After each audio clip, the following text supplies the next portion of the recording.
Good morning, Facebook. So today is May 1st, and I told you guys that I would get on and share some information about Mental Health Awareness Month. And so that's what I'm going to be doing today. So I will wait a few seconds until a few of y'all chime in. I know it's early, but if not, this video should be available on playback, so you guys can share it with others. But I'm going to go ahead and get started. So one of the topics that I wanted to share about today definitely is with our teens and with our adolescents. For those of you that know that I am a licensed counselor, and so my main population that I work with basically are adolescents and teens and children. And I go into the home and I actually provide counseling to children that are in foster care. And I also provide counseling to children that actually just come into the office that have problems. And so not only just with the adolescents and with the teens, I also provide therapy with families and with individuals as well. So I see mental health all day long issues. And one of the biggest things that I wanted to do today was to just shed some light on the mental health awareness with our teens. And so one of the things that I'll be doing while I'm going live today, you may see some poll questions pop up in the comment section. So if you guys can just answer accordingly with the poll, because I just want to kind of get an idea of the topics that I need to hit on the most, or that you all may have questions about. And so one of the first things that I wanted to share is that we have had a lot of suicide going on with our youth um, in just the past few months. There are so many that have come up. And so between the ages of 10 to 24, the Center for Disease Control and Prevention reported that suicide was the second leading cause of death in this age group. And for those of you that don't know, that a lot of times when there is mental health that has not been um, explored or diagnosed, that goes unseen, that what typically happens is that it can lead to suicide. It can lead to our youth feeling this type of way. And so, what I'm going to say today, I'm going to share some information on depression as well, because a lot of times our teens and our youth are depressed, and we don't even know that they're depressed. We just take it as, they're just being a teenager, or they're just being themselves. But a lot of times, if we pay attention to our kids and we really pay attention to the things that's going on with them, a lot of times they're getting caught up in social media. And a lot of our youth are being bullied on social media. There are sightings that I've heard about where the teen was bullied on social media and actually went in and tried to harm themselves, or actually committed the act of suicide just from being bullied on social media. And so I believe there was even a Lifetime movie about that, where that happened. And so that it was a true story. And so I just want to share about some of the things that you want to look for with our teens when we're looking for signs and symptoms of depression. And some of the things you want to look for, if you see that your youth has just been constantly sad, feeling anxious, empty, feeling like just nothing, feeling like life is not worth living. Or even if you sometimes hear them make just statements, I wish I wasn't here, or I wish I was dead. And I know that the youth nowadays and our teens, they have a lot of sayings that they say. I know one that I have heard recently, and it was said jokingly, but not necessarily meaning that they wish that they were dead, but just, as a figure of speech, like every time you say something, if it's something funny, and they say, I'm dead, and laugh about it. And I've had to share that, this is not something that you should even be speaking over your life, even if it is a joke. And so sometimes if we hear them saying things and we hear them just reaching out and talking about stuff that we know that's not right, go ahead and correct them, because number one, you don't want them putting that in the atmosphere that I'm dead or I wish I was dead. And so to help them, but even to go in more and try to explore what is that about? Why are you feeling like this? And so feelings of worthlessness and helplessness, another one, feeling guilty about stuff.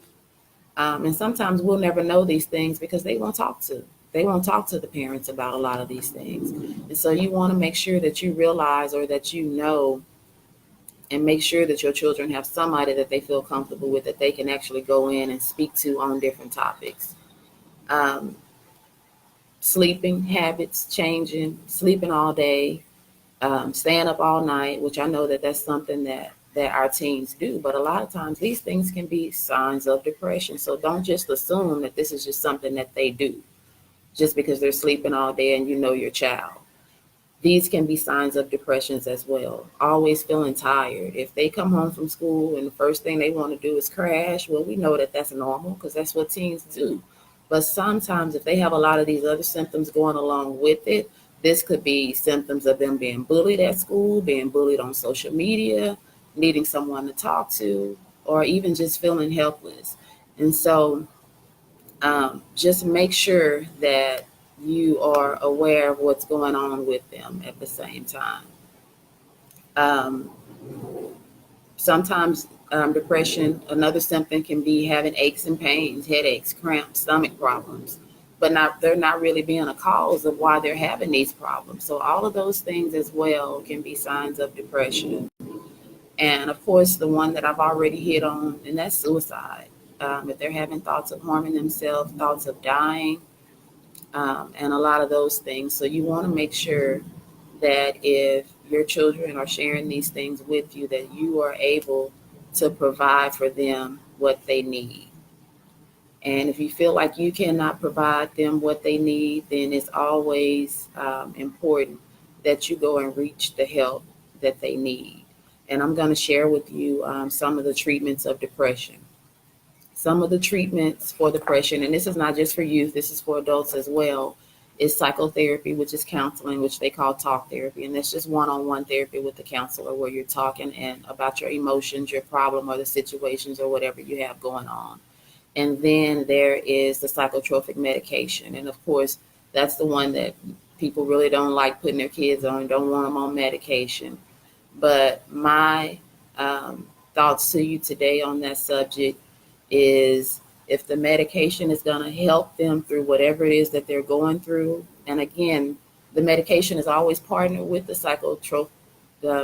medication is always going to be partnered. If you're going to a psychiatrist, majority of the time they should recommend therapy to go along with that, because you can take the medication to help with the symptoms, but if you're not doing anything about the behavioral aspect side of it, the way you're thinking about your situation and how your reactions and your responses are, then the psychotropic medications are only going to do just that. They're just going to help with the some of the mental health symptoms, but they're not really going to help with the physical part of how you're reacting to these situations.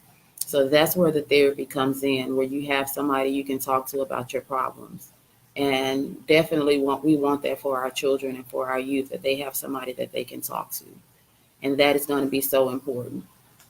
And so, okay, this is my first time doing this. I'm looking for my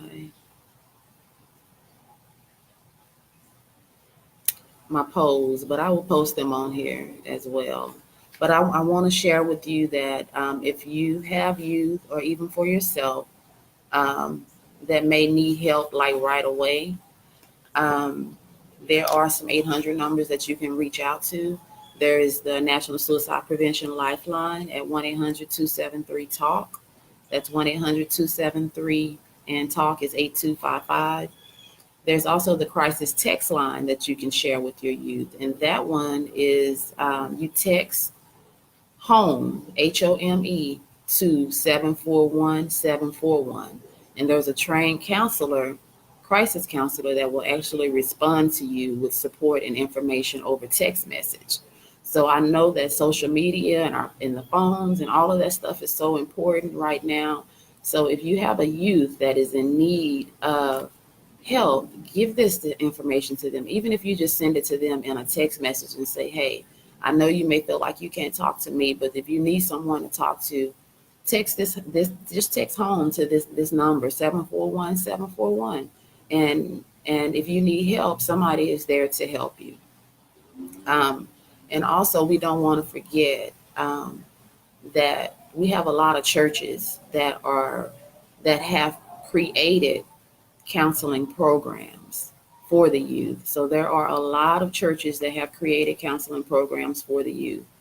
And reach out to the churches. Even if you're not a member of that church, reach out to your local churches to see if they have counseling programs available, because that would be so helpful to be able to incorporate along with if the child is taking psychotropic medications. And it would also be great to also help with their individual therapy as well. Now, a lot of the churches also provide individual therapy as well.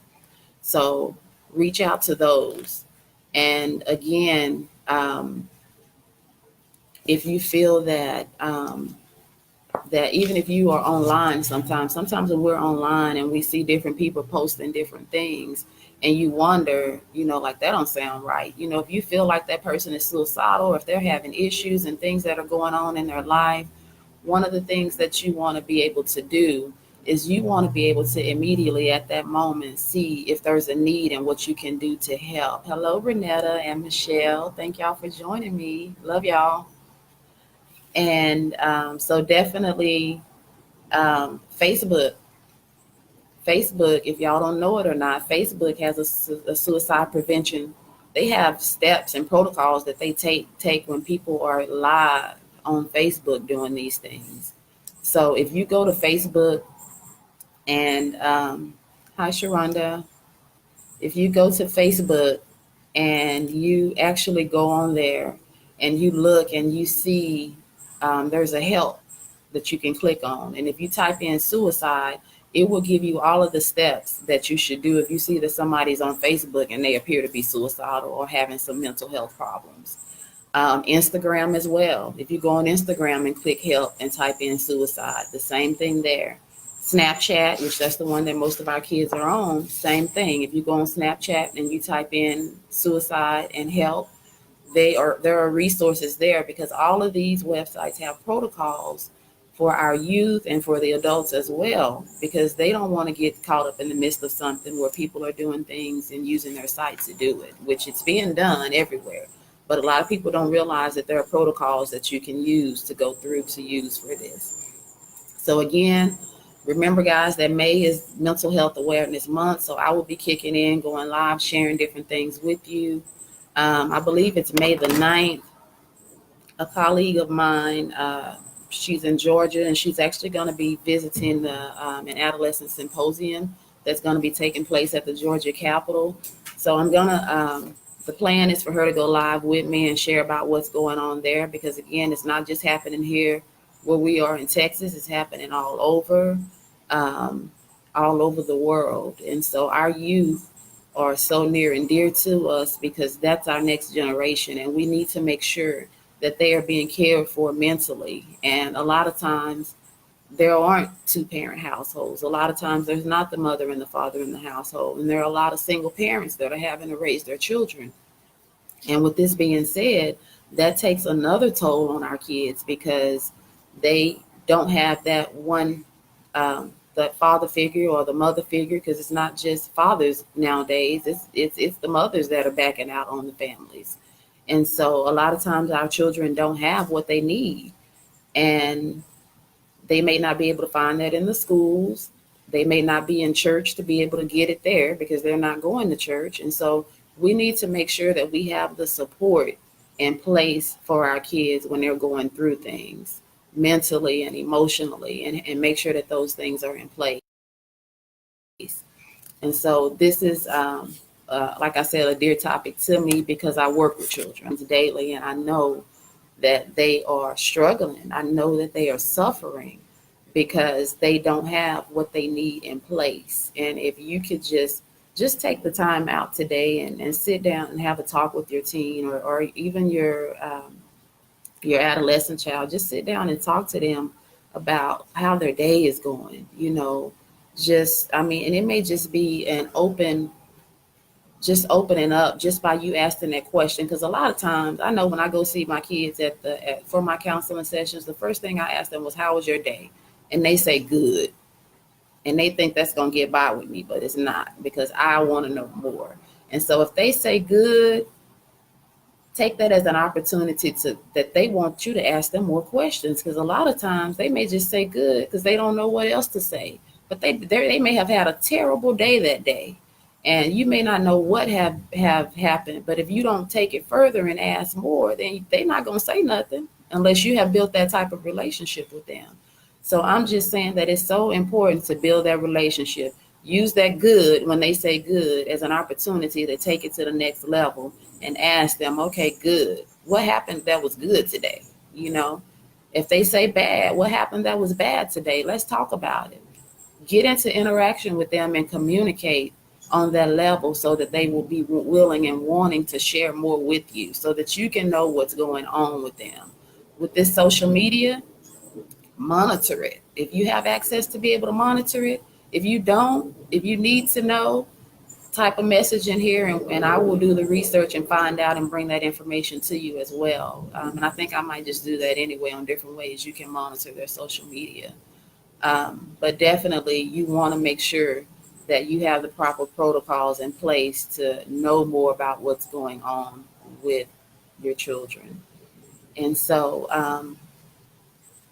I think that's about all that I'll be sharing with you all today. So today we have covered a little bit about depression in our teens, what the signs look like, what the symptoms look like, um, how it's treated, psychotropic medication and psychotherapy. And again, where we can get help. If they don't feel like talking to you, you can go to the crisistextline.org, which their number,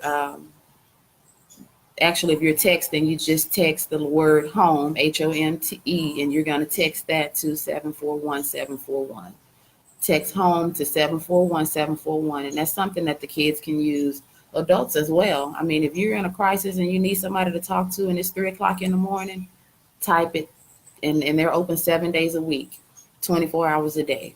So there should be no reason why our children are not getting the help that they need. There should, and there's just, because there's so much information out there. So I'm putting this out there. I'm sharing this information with you because I want to make sure that we have our kids covered and that we can help in bringing this suicide rate down. And just know that if we spread the word and we do our part as parents, that we can help in this situation. If we do our part as a community to be able to share, again, spread the word about what's available in the churches, spread the word about what's available.